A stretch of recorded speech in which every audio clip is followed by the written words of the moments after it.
Stevens, it's a name that towers over Little Rock. The family-owned financial services firm is now one of the largest outside of New York City. This is our fixed income and equity trading desks and sales force. A global enterprise with more than $180 million in revenue. We've had a lot of great things happen to us. Sometimes we're just in the right place at the right time, which is always good. Hi, Jerry. Warren, how are you doing, man? CEO Warren Stevens says they would not have been there or be here without Falcon business jets. And as it happens, the vice versa is also true. Stevens and Dassault, their joint tale of synchronicity and success in the South, begins with Warren's father, Jack, who joined his brother Whit's small investment firm right after graduating from the Naval Academy in 1946. It wasn't too long before Jack saw the need for a plane. Being based in Little Rock, Arkansas, I mean, we don't have good air service, commercial air service. I think he absolutely saw general aviation, private planes as a way that he could easily get around the country and to see people and meet clients.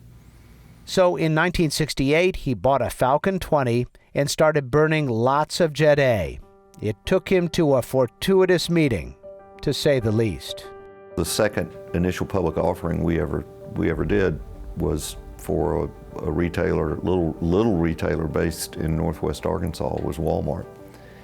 And they had about $33 million in sales, and they raised under $5 million in the IPO.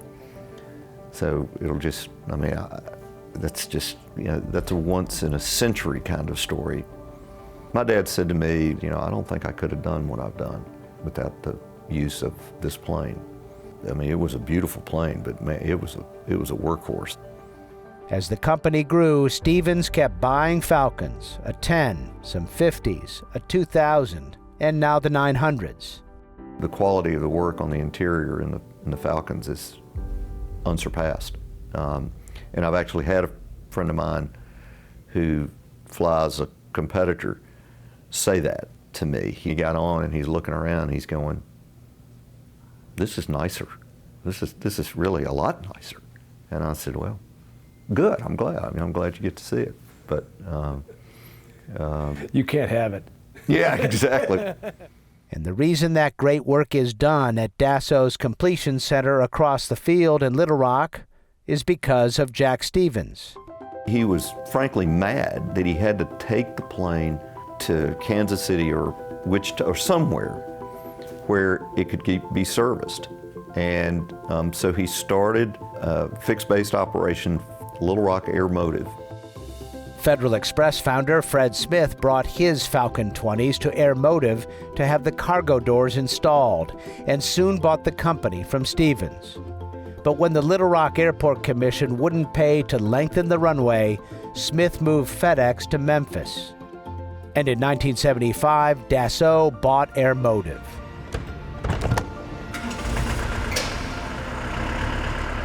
Today, Stevens Aviation is busy flying 3 900s and just took delivery on a pre-owned 7X.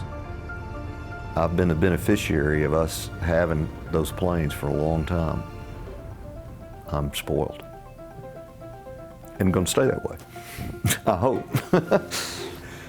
Spoiled or not, Stevens is obviously a man who knows numbers, a bottom-line guy. For him, Falcons add up just fine. Do you in any way find yourself having to justify aviation to people inside your company, for example, or is it widely agreed upon that this is an invaluable tool? No, it's recognized and agreed upon as this is an invaluable tool. And you're right, people who are just looking at the cost of an airplane and the cost of operating an airplane don't see